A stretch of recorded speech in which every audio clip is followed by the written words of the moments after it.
challenging here.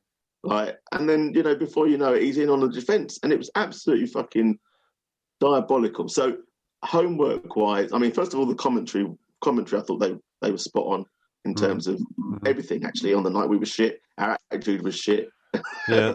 We gave the commentary an easy job, I felt. They could just say that we were shit. but they were right. They were in totally this right, instance.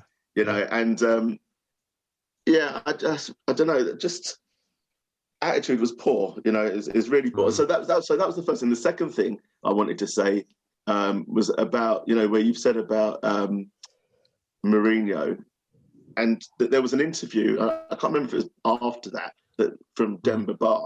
Now, Demba Ba played under Mourinho at Chelsea and won shit, right? So he won stuff there. But he said actually that playing under Mourinho is hard work because, he, first of all, he demands a lot, which is fine. I've got no issue with that. But he always, talks on fear or coaches in fear, and tells you the worst of what's going to happen. This, be careful, this could happen. Be careful. If we're not careful, that will happen. And never really pushes right, well, let's go out and get them. Like, let's go at them and that will, we'll win the game. It's more. But we all know why that is. We all know why it doesn't work at Spurs because we don't. These players are fierce. Yeah, they're just right. Terrified. They are. They're terrified to win anything. As soon as they get any momentum, they throw it away. Yeah. That tactic's never going to work at Spurs. Sorry, Andy, I had to jump in. No, you're right. You're totally right because Jose wants to work with elite players. And they're not elite. I know this exactly, and I know this is a point you want to bring up, Steve. But and feel free to jump in if you want to. But I just feel that until he gets his team, his players, his squad, and this isn't it at the moment, it isn't going to work. And it's either a case of back him or sack him, really, because otherwise, what's the point? There's just no point. And I'm sure Levy knows that. He knows that he's got to back him, but you can't back someone in one window or two windows. It takes time to get rid of players. It takes time to get players in, especially with a pandemic on. Okay, so, I mean, and this is a conversation that we've had quite a lot. So I agree, but I don't understand how any manager can call themselves an elite manager if they are not able to get the best out of the players that they have until they're in such a situation that they can replace those players. You can't just not work with the players. It's levels. It's different levels. No, it's not. He's got to adapt. He's supposed to be an elite manager, so he should be able to adapt his coaching style and his management style to say, right, I mean, if we look at, as we've just discussed that, Sissoko is fucking diabolical. Has been diabolical since the turn of the year. And one of the players, we've looked at his work rate and we've looked at his effort. And one of the players that on Sunday I was surprised to see in the squad was Sissoko. Because I thought actually, when there was all this talk about a change in, it was going to be changes and people were going to be surprised and all this sort of stuff. And all the troublemakers were going to be like, the troublemakers were not going to be included in the squad. Like, I thought that Mourinho is going to take that opportunity to recognise that Sissoko ain't pulling his weight. He's not been pulling his weight for half a season. So there must be something up and drop his arse. You know what I mean? Why is he still and actually managing to get on the pitch on Sunday? I don't understand why he managed to get on the pitch on Sunday. It's just, anyway. I was fuming when he stripped off. I was fuming. I was like, on Sunday when he stripped off, I was like, as if you're 2-0 up, you're comfortable, you've got kids on the bench that are gagging for minutes. You're trying to prove a point and you're putting on someone who, as you said, performances since the turn of the year have been crap. But more importantly, in the two most recent fixtures he's played in, he's been tosh. What signal does that send out? Don't worry, mate. You're always going to get a game because I've got no one else to put in there. But that's the other problem with Mourinho, though. He isn't willing. He's risk averse. He will not risk a 16-year-old on that pitch and lose the game in his head. That's how he thinks. And that is why, I 100% agree with you. You've got to back him or you've got to sack him. And I'm not really someone who's ever called for a manager's head. And I said this on Twitter earlier this week. I wanted Harry Redknapp out because he cost us a run at the title because he was too busy looking at the England job. And that made me furious because there's one thing I want from anybody associated with Spurs, and that is give it everything that you've got. Totally. That should be the bare minimum. I couldn't care less if you couldn't hit the goal. Whatever, Stefan Freund, we loved him because he gave his all, right? Yeah. If you're going to give an example. And then Tim Sherwood, because he was just an embarrassment. I just can't even now. It makes me flush with embarrassment. And that's it. That's all I've really ever asked for. Yeah. To be out. And I'm either you've got to throw 200 million at Jose plus the money that we managed to make on getting players out, or you get him out because he isn't capable of coaching what is, with the exception of our centre-backs and our right-back, a good side. Why can't he get more out of Ndombele? Why can't he get more out of Harry Winks? I nearly fell over when I realised today that Eric Dyer was in the England squad. I cannot believe it. Do not tell me we haven't got a better centre-back. Well, there's reasons for that, isn't there? I mean, because he does a bit of both, doesn't he? He does a bit of both, yeah, and he's got experience at tournaments and all that kind of crap. But he is, as you say, what the hell's he doing in that squad? Yeah. He shouldn't be anywhere near it. No. In fact, Konsa at Villa should be in that squad. He's a much better defender. But this isn't a Villa podcast. But yeah, shut up about praising Villa players. So anyway, we failed spectacularly on the Thursday. Rightly, I don't know about you, but I absolutely fuming on Thursday. So we try and find a positive and a negative. So I think I'm going to have to go for my positive because looking at the notes, neither of you have got a positive that I can work with. No, that's right. I think the only positive, and this is quite contrived, I might add, is that had we scored a goal, we probably would have gone through, of course.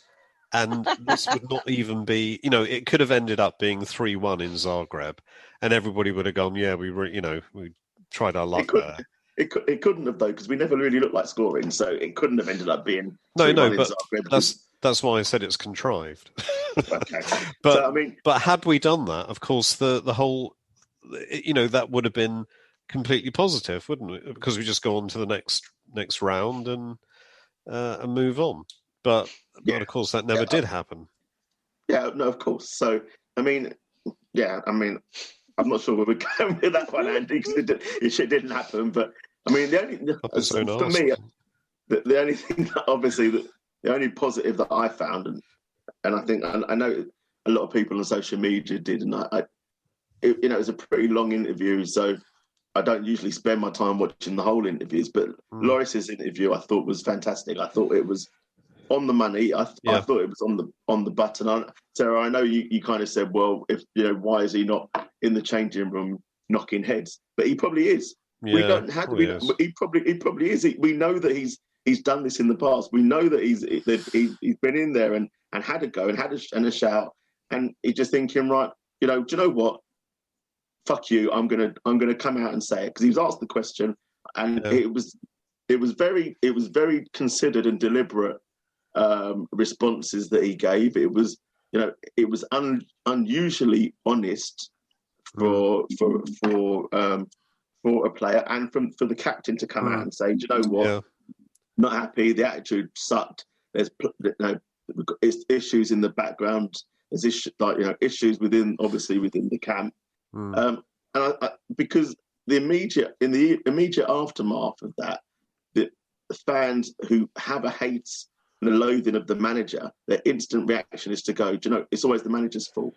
But actually, and this is the case with a lot of teams where the manager is always the fall guy, there's generally going to be other factors at play. Of course. It's always the manager that's the fall guy. And Sarah, because you are shaking your head vigorously at every time I open my mouth, I'm going to let you come in and just tell me why I'm wrong. I think you're wrong. I think the interview was honest. I think that has to be applauded. But I also just don't see him. And there was that moment that we saw on the Amazon documentary. I can't remember what game it was, where he went absolutely mental at Son in the changing room. But I just sort of think a good captain doesn't let these issues rumble on. And that's the issue I've got with it, because a good captain should be stepping up and going, hang on a minute, this is, he should be stepping up alongside the manager. And he is someone who undoubtedly is moving on in the summer and got our captain armband. And I have an issue with that. That's a Mourinho problem, that whatever else, that's fine. But he's sitting there and he's pissed off he's lost his chance at a trophy. He's pissed off he's lost chance at, saying, well, hey, I've won a trophy with the Spurs and off I go out the door. I personally think he's mortified he's letting 3 goals against this, I can't even say it, Dino Zagreb, excuse my pronunciation, and he's embarrassed and he's hitting out, and he should be doing that in the changing room more. I apologise if you're listening, haha, and you actually are, but in my opinion, he's not doing enough in the changing room, because this wouldn't rumble on at an elite club. In my opinion, it does seem like he's been observing these people, doesn't it, from that interview, and whoever they are, Winks, Delhi, or whoever they are, and then choosing to then talk to the media about what he's seen.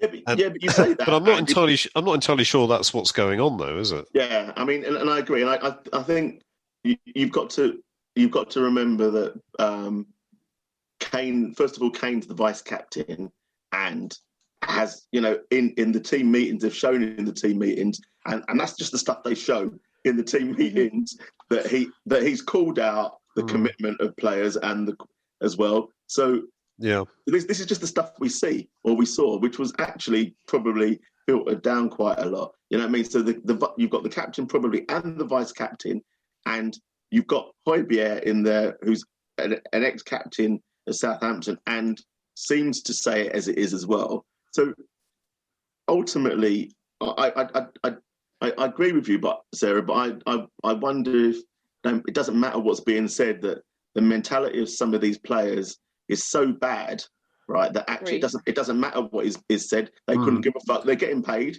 As far as they're getting their money, and that's it. They don't give a fuck.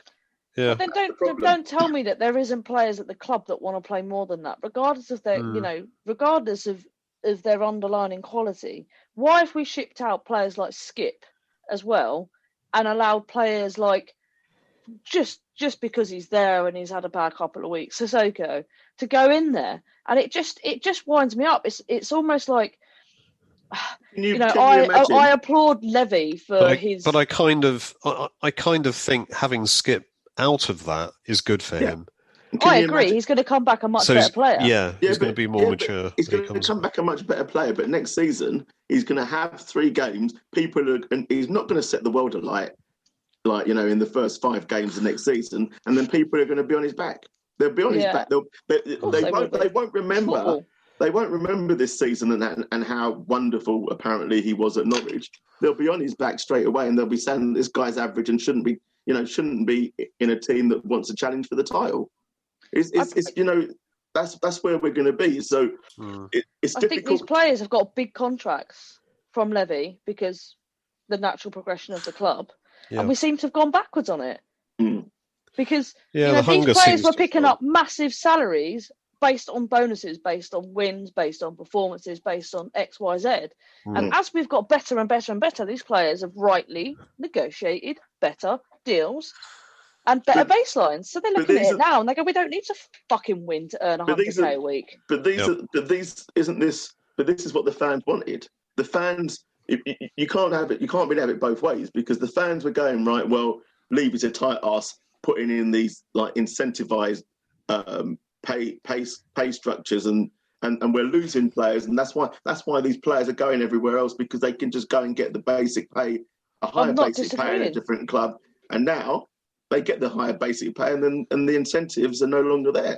Because the club structure is incorrect. I think I think we've got to bring it all back to that. The club structure, I think, is incorrect.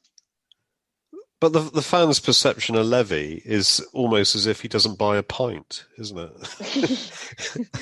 It's just so ridiculously simple. Hold on, has he bought you a pint? No, he hasn't actually. Good point. Just whilst we're here, this is a good time, I think, like to answer the one